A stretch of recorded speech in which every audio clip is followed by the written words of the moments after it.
Hello everyone, I'm here to do my Friday reads. I didn't read as much this week, partly because I was busy and partly because what I'm reading is quite big, so I couldn't finish as many books. But I have a couple of things to talk to you about, so let's just get into it. The first thing that I finished, I picked up for the Blackathon last weekend, and that was Here Comes the Sun by Nicole Denis-Benn, and this was really nice. I really enjoyed this book. It was about three women that are family, so a mother and her two daughters, and they live in Jamaica in a poor area, and the oldest daughter is the one that is working to maintain the family. She works in a hotel, and she works to take the younger sister to a very good school so that she can become a doctor and they can get out of the ghetto, sort of. The thing is that this hotel is trying to build a new hotel, a new facility in the area where this family lives. So basically they are trying to gentrify these people, and that's throws the whole balance of the family away, and it's a lot about how gentrification affects people, but also why some people might agree and might try to do it, and all kinds of ramifications that you might not think about initially.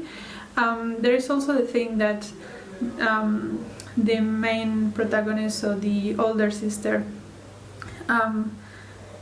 she has a relationship with a woman that she has to keep secret because it's not accepted by her family and her surroundings, and also because she sometimes uses her body to get things that she wants. So it's a whole range of things that are discussed in this book, and I thought it was really good. Also, I mean, the writing is very good and the story is very compelling. I just wanted to keep reading, so that's also a good thing. So yeah, I really enjoyed this book, and I would recommend. And then the next one I did in audiobook, and that is Stamped from the Beginning by Ibram X. Kendi.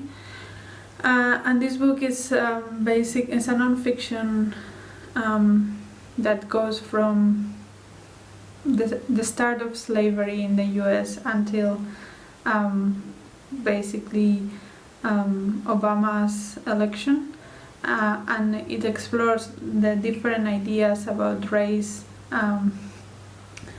throughout that period, especially racist ideas regarding black people.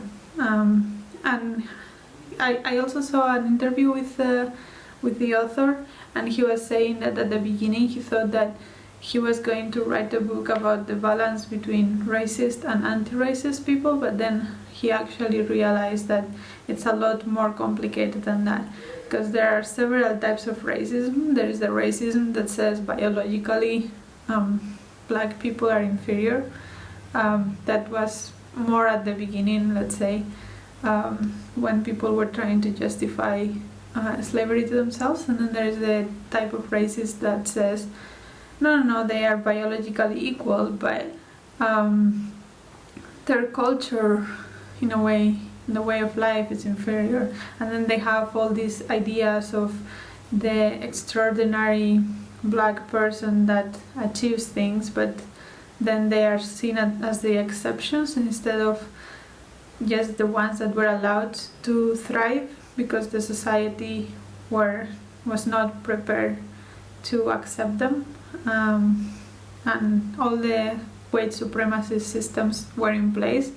And that vision also doesn't recognize the fact that those systems are in place and they are hindering the lives of black people. That is not just about black people having to do better, it's about white people having to do better and treating black people with respect. so yeah, that is something that was very interesting. Also, he discusses as well that idea that black people need to do better is not only something that white people say, but and has also been ingrained in some black people's mind. He puts as an example some of the speeches of Obama, for example, that he said some very anti-racist things, but he also said some very racist things in that sense. So it's not like a person is completely racist or anti-racist and it's black and white, and that you can only be racist in one way or anti-racist in one way.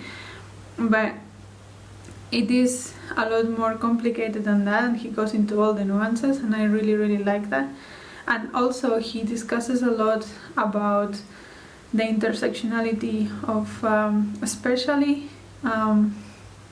racism and sexism and feminism and anti-racist ideas. So Angela Davis, Audre Lorde, all these intellectuals and all these activists that saw that there was a connection. So yeah, those discussions were also interwoven, and it's really good. I liked the audiobook, but I think I would like to go back to it in a paper form, because it's one of those books that you have to study to get the maximum out of it. There's so much in it that I'm sure I'm going to forget a lot of things if I don't see it and study it in that way. But I would recommend to everybody, because it's a great book. And then the last thing that I have read finished this week is actually a short story that Chimamanda Ngozi Adichie wrote. It's called The Arrangements. I did that in audiobook as well, and it was like a half an hour audiobook, so it's a very short thing. And it's kind of a satire about Trump.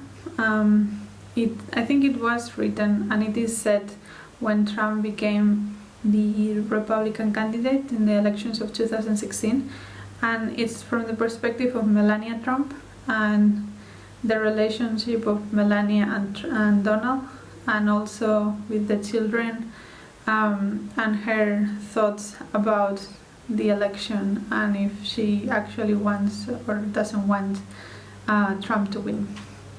And it is a fun little story. I really liked it, but it's also, it is also a very smart commentary on the times that we are still living.